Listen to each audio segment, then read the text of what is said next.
Assalamualaikum warahmatullahi wabarakatuh.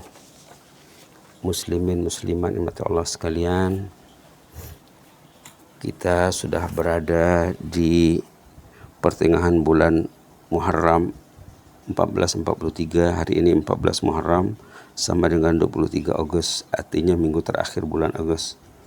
Kita masih bersama zikir Ya Hayyu Qayyum.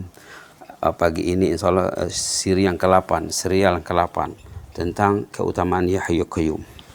Baik, di sini dikemukakan ulasan yang ditulis oleh seorang yang berfikir tentang zikir-zikir yang bermanfaat, yang sebaiknya banyak dibaca dalam keseharian kita pagi petang, terutama dalam menghadapi bencana, musibah, ujian, wabak COVID-19. Apa kata penulis di sini? Huraian hadis yang sudah dibaca siri sebelum ini, siri ke-7, hadis yang diajarkan oleh Rasulullah kepada putri kesayangannya Fatimah radhiyallahu anha. Rasulullah menggesa menyuruh putrinya membaca Ya Hayyu Qayyum bi rahmatika astaghits aslih li sya'ni kullah wa la takilni ila nafsi tarfata ain. Dihuraikan oleh seorang penulis, katanya hadis ini nasihat Rasulullah kepada putri baginda sendiri Fatimah radhiyallahu anha. Nasihat ayah kepada si anak, sudah jelas nasihat ini berdasarkan kasih sayang. Tentu Rasul memberi anaknya sesuatu yang terbaik. Nah, pemberian Rasul kepada anaknya, pemberian juga kepada umat. Jadi umatnya juga karena terimalah tip yang diberikan oleh Rasul kepada putrinya, kita terimalah dengan sepenuh hati. Dalam hadis ini Rasulullah mengawali zikir dengan meminta tolong dan bertawassul kepada Allah dengan menggunakan Ya Hayyu Ya Qayyum. Ini tawassul namanya. Macam kita berdoa Ya Allah, Ya Rahman, Ya Rahim. Ini pun sama, Ya Hayyu Ya Qayyum. Ya Hayyu Ya Qayyum yang termasuk Al-Asmaul Husna. Kita dah sebut kemarin, zikir Ya Hayyu Ya Qayyum ini termasuk Al-Asmaul Husna yang terdapat dalam ayat 255 suratul Baqarah halaman 42, ayat 2 surah Ali Imran halaman 50, dan ayat 111 surah Taha halaman 319. Kata ulama, hadis ini berkenaan dengan Al-Ismul A'zam. Di antara hadis yang menyorot perkara ini, hadis yang diriwayatkan oleh Abi Umamah radhiyallahu anhu anna Rasulullah sallallahu alaihi wasallam qala Ismullahil A'zam fi suwarin minal Qur'ani thalas. Kata sahabat ini yang mendengar Rasulullah bersabda, berpesan, katanya Ismullahil Azam itu terdapat dalam 3 surah Al-Quran, Al-Baqarah, Ali Imran, dan surah Taha. Sudah disebutkan ayatnya tadi ya. Al-Baqarah ayat 255, Ali Imran ayat 2, Taha ayat 111. Itulah Ya Hayyu Ya Qayyum. Artinya zikir ini zikir istimewa. Zikir istimewa. Karena istimewa dalam hati kita. Allah akan mendengar zikir orang tuh ikut feelingnya, ikut keyakinannya. Kan semua kita selalu dengar hadis kudusi, ana inda zanni abdi bi. Ana inda zanni abdi bi. 5 patah perkataan saya. 5 patah perkataan saja ya. Ana inda zanni abdi bi. Saya, kata Allah, ikut thinking si hamba, ikut keyakinannya. Kalau dia yakin Ya Hayyu Qayyum ini membantunya, insyaallah dengan izin Allah, Allah akan layan dia. Subhanallah. Kemudian berikutnya aslih li sya'ni kullah. Ataupun birahmatika astaghits dulu ya. Tadi mula-mulanya Ya Hayyu Qayyum, yang kedua birahmatika astaghits. Ini kita minta tolong kepada Allah dengan sifat Rahman Rahimnya. Rahmatika itu Rahman Rahim tuh. Dengan Rahman Rahimmu tolonglah aku ya Allah.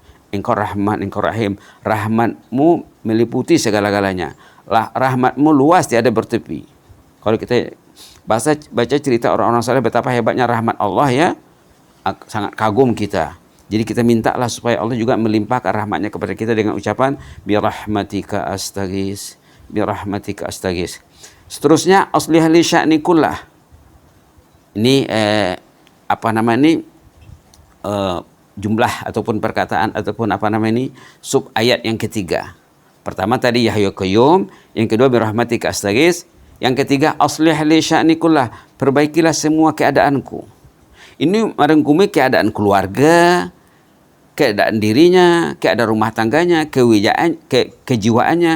Kalau dia bekerja, pekerjaannya. Kalau dia belajar, pelajarannya. Subhanallah. Maka juga keagamaan dan segenap unit kehidupan kita minta kepada Allah, aslih li sya'ni kullah, perbaikilah semua keadaanku, termasuk juga kesehatan, penjagaan daripada COVID-19 diniatkan di sini. Birahmatika astaghis, aslih li sya'ni kullah. Ya Allah, dengan rahmatmu tolonglah aku ini, perbaikilah semua perihalku ya Allah. Jauhkanlah diriku, jauhkanlah umat Islam, malah semua umat manusia ya, semua umat manusia jauhkanlah daripada bencana ini ya Allah. Kemudian terakhir sekali, wala takilni ila nafsi tarfata ain. Seterusnya, janganlah dikau serahkan diriku diurus oleh diriku sendiri. Subhanallah. Kita tidak mampu mengurus diri kita. Yang ngasih kita nyawa Allah. Yang ngasih kita sehat Allah. Yang ngasih akal Allah. Yang ngasih tenaga Allah. Yang ngasih pikiran Allah. Yang ngasih iman Allah. Berarti yang mengurus kita semuanya Allah. Jangan lupa tuh. Kalau lupa, macam mana Allah nak urus? Wala takilni ila nafsi tarfata ain. Jangan engkau biarkan aku ini diurus oleh diriku. Engkau lah yang mengurus aku ya Allah. Di sini hamba menghina diri kepada Allah dalam ungkapan wala takilni tadi. Jangan engkau serahkan diriku kepada diriku. Walaupun sekejap mata, si hamba merendah diri kepada Allah, menyatakan kelemahan, rasa tunduk dan rasa ketergantungan hatinya kepada Allah. Baik semasa susah, demikian juga ketika lapang. Justru si hamba sentiasa bergantung hanya kepada Allah. Imam Al-Manawi dalam mensyarahkan hadis ini, seorang ulama kenamaan, Imam Al-Manawi rahimahullah menjelaskan mengenai doa ini, bahwa doa kegundahan ini, siapa yang bersaksi dengan meyakini keesaan Allah dengan kehadiran hatinya, ini saya kegundahannya akan lenyap baik di dunia maupun di akhirat. Terakhir sekali nak kongsi di sini cerita orang saleh zaman dulu, terdapat dalam karya Dr. A'id Al-Qarni. Buku itu ketika dulu banyak jual di perpustakaan ya. Tajuk bukunya Ihfazillah yahfazka. Jagalah Allah, Allah akan menjagamu. Jagalah Allah, Allah menjagamu. Kalau kita ingin dijaga Allah, kita perlu cari buku ini. Apa tajuknya? Ihfazillah yahfazka. Jagalah Allah, Allah menjagamu. Di sana ada satu kisah orang yang selalu berzikir kepada Allah, orang yang taat. Satu hari dia terancam mau dibunuh. Ini ceritanya di sini. Terdapat dalam buku apa tadi? Jagalah Allah, Allah menjagamu. Apa kata sahibul kisah ini? Fahada ar-rajulus salih kana yastaghilu fi tijara wa kana katsira dzikr wa tilawah wa siyam wal ibadah. Kharaja bi baghlatin wa indahu bighal yasta'miluna fi tijara. Famarra bihi mujrim faqala ya fulan awsilni ila zalikal makan. Ceritanya orang ini orang saleh, dia berniaga, dia peniaga, dia membawa barang-barang perniagaan melalui hayawan bighal itu keledai, himar. Mungkin ada 4 ekor 5 ekor himarnya membawa barang perniagaan. Tiba di tengah jalan dia dihadang oleh seorang jahat, mujrim, penjahat, penjenayah. La haula quwwata illa billah. Nasallahu alaihi. Lalu penjenayah ini berlagak seperti orang susah. Dicakap, katanya, ausilni ila zalikal makan. Saya nak naik kendaraan awak, tompanglah saya. Saya tidak jauh, ke sana saja, mungkin jarak 1 kilometer, 2 kilometer. Sana saya akan turun, atau lebih dari itu ya. Bah, katanya, baiklah katanya. Disuruhnya orang itu naik. Rupanya orang ini orang jahat. Musang berbulu ayam. Musuh dalam selimut. Sampai di tempat yang dia sudah target, dikeluarkannya dia punya keris. Diugutnya orang ini, wallahi laqtulannak. Dia sudah target tempat yang sunyi, tidak ada orang. Cakap, serahkan harta Anda kepada saya, kalau tidak nyawa Anda akan melayang. Wallahi laqtulannak. Lantas orang tadi apa dia cakap? Apa dia cakap? Subhanallah, katanya as'aluka billahi alladzi qamat bihi samawati wal ard an ta'khuz ma indi min malin wa ma indi min tijarah wa tatrukuni faladayya sab'atu abna wa ummuhum la ya'uluhum ba'dallahi illa ana. Macam manalah sampai hati engkau mengambil hartaku ini? Aku di rumah ada istri, ada anak sebanyak 7 orang. Lalu nanti mereka nak makan apa? Selama ini sayalah yang memberi makan untuk mereka. karena nikmat dan kurnia Allah. Orang itu cakap, wallahi alladzi la ilaha illahu laqtulanna. Katanya, serahkan harta Anda, kalau tidak Anda akan dibunuh. Maknanya orang itu keras. Penjahat ini keras, tidak dapat ditawar, tidak dapat runding lagi. Lalu apa yang teringat orang ini? Orang ini teringat dia nak sholat. Dicakap, kalau gitu saya sholat 2 rakaat. Ya, katanya sholatlah. Sholat.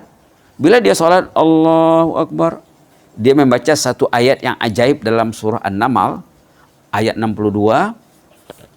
Lepas membaca Fatihah, dia tak ingat nak baca ayat kursi, tak ingat nak baca suratul Ikhlas. Dia ingat hanya baca satu ayat pendek dalam suratul Naml yang sesuai dengan kondisinya yang sedang terancam. Allah berfirman dalam suratul Naml ayat 62, amman yujibul muttarra iza da'a wa yakshifus su', sampai akhir ayat. Ayat ini bermaksud Allah mengkabulkan, memperkenalkan doa orang yang terdesak bila orang itu berdoa. Kalau orang itu terdesak, merasa terancam, dia berdoa, Allah akan terima doanya. Jadi sesuailah kita terapkan kisah ini dalam suasana sekarang. Kita terancam, semua orang merasa terancam. Berdoalah dengan serius. Orang tadi apa ceritanya? Subhanallah, sedang dia sholat, belum beri salam lagi, datang makhluk Allah membawa pedang yang terhunus, memenggal, memotong leher si penjahat tadi.